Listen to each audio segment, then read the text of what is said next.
Up next in my What Makes This Movie Great series from 1992, a movie very famous for one particular scene, even one particular line. You want answers? I think I'm entitled. You want answers? I want the truth! You can't handle the truth! It's A Few Good Men. Let's talk about what this movie is about, what it means, and why I think it's great coming up next.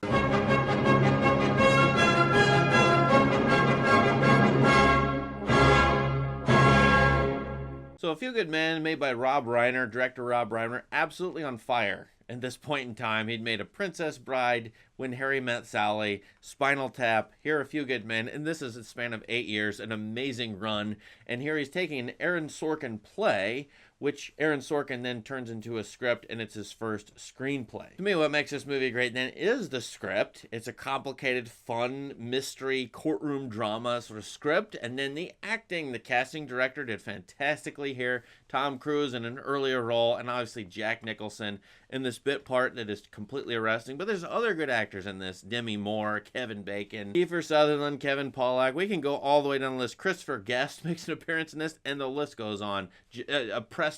Preston, who's the judge in this. I love this movie for the acting. It is very well done. I think the movie is really interesting in its time. This is the end of the Cold War, or actually right after the end of the Cold War, and I'm not sure when Sorkin wrote the play, but certainly the screenplay is designed for this post-Cold War period. It's a really interesting character type analysis you can do with this movie, and that's what I'm going to do here. I think Reiner understood the script really well, because at the end he knows that the buildup is these two guys. It's Colonel Jessup, played by Jack Nicholson, an old Cold Warrior who's the head of the Guantanamo Bay base, and then this younger hotshot lawyer, Lieutenant Caffey, played by Tom Cruise, who is the defense attorney, but we see at the beginning he's more of a negotiator, wants to be very quick in his negotiation with prosecutors, get things done quickly. And so Caffey is given the task of defending two men who in Guantanamo Bay, harassed, beat up on another guy who ended up dying, was thus murdered perhaps by these two guys. It depends on whether they're guilty or innocent.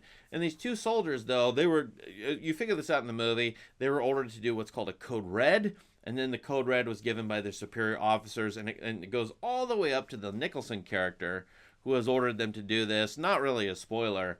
And then you have this movie that is dealing with this classic soldier question, certainly since the end of the World War II. Are we just obeying orders? Can soldiers, ordinary soldiers, just get away with obeying orders, and the fault is to their superior officers, or are these ordinary soldiers at fault too? Now that's a classic moral question, but then you have as well the split between the Caffey character and the Jessup character.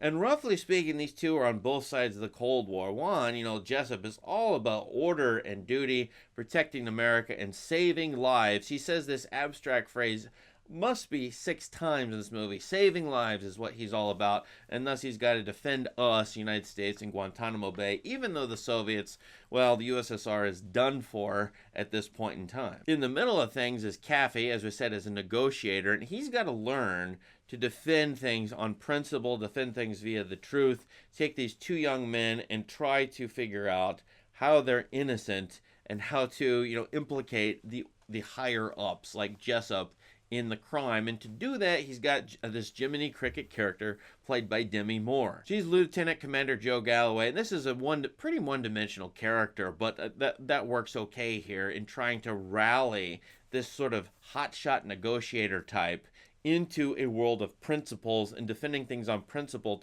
even to risk his own career based on principle, which is what happens, which, maybe the final courtroom scene is kind of cockamamie, but Lieutenant Caffey, at least, will put his whole career on the line for these two men, and that's what he learns to do as a lawyer in this entire movie, is he goes from a negotiator, mostly about taking a legal situation, and it's like a business contract or a business negotiation, from taking it from that point of view to more like a principled thing. Unless he's going to defend his principles, defending these two young men, versus Jessup, who is sort of the head of the system that has created the murder of this Santiago figure, and thus has ordered the Code Red. So what are we then talking about? Well, that's the old Cold War mentality of doing what it takes, including disciplining soldiers to the point of their death, which is what Jessup's position is, versus this sort of, and I would call it late baby boomer or Gen X mentality of letting the powers that be get away with tyranny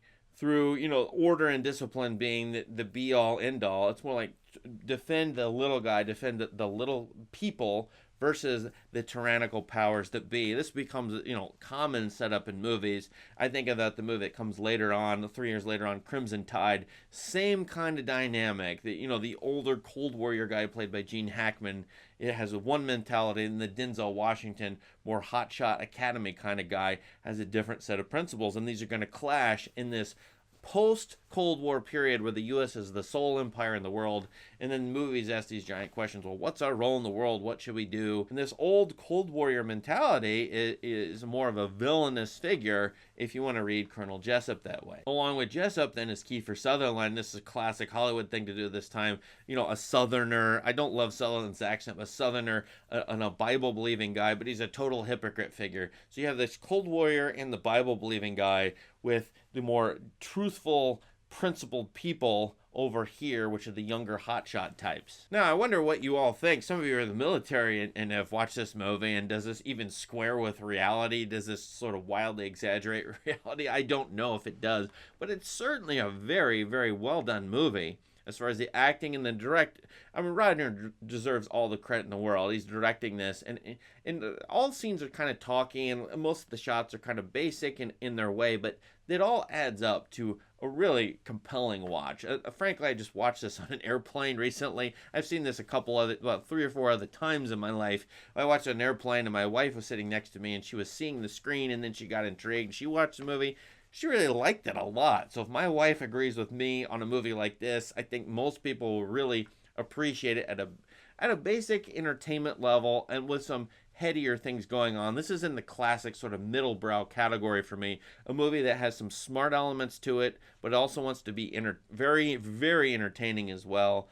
And thus it's a thoughtful, fun movie. And I think that we need more movies like that, frankly. A movie can be great with this kind of style, and I think this one certainly is. I haven't praised the actors enough. Tom Cruise, always really great.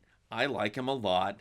Who doesn't? I know some of you might not, but I love Tom Cruise and just about anything. But of course, Nicholson. And Nicholson is one of the best actors ever. He's not hamming it up with this. He could easily do that. This is a role where he really nails this character. And the end is so cockamamie to me, like, to spoil it, spoilers coming, who would implicate themselves in a trial like this? Who would declare that they're guilty on the stand?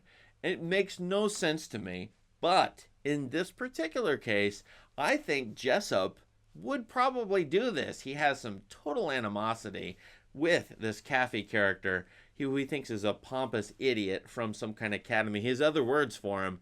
And so I think his hubris and his pride get in the way, and it has him, the way that Nicholson performs this character, it has him admitting on the stand so that he can feel prideful. And I think that's really interesting, and Nicholson and Cruise and others do this so well that I do buy into what happens at the end of this movie, even though I think probably it would never happen in real life, or it seems so ridiculously unlikely, but I believe that it could happen here. I think this character dynamic between these two is absolutely excellent. So all that said, do you like this movie? What do you like about it? What do you think about what I said? Let us know in the comments, and please subscribe to this channel for more great content. Thank you. Have a great day.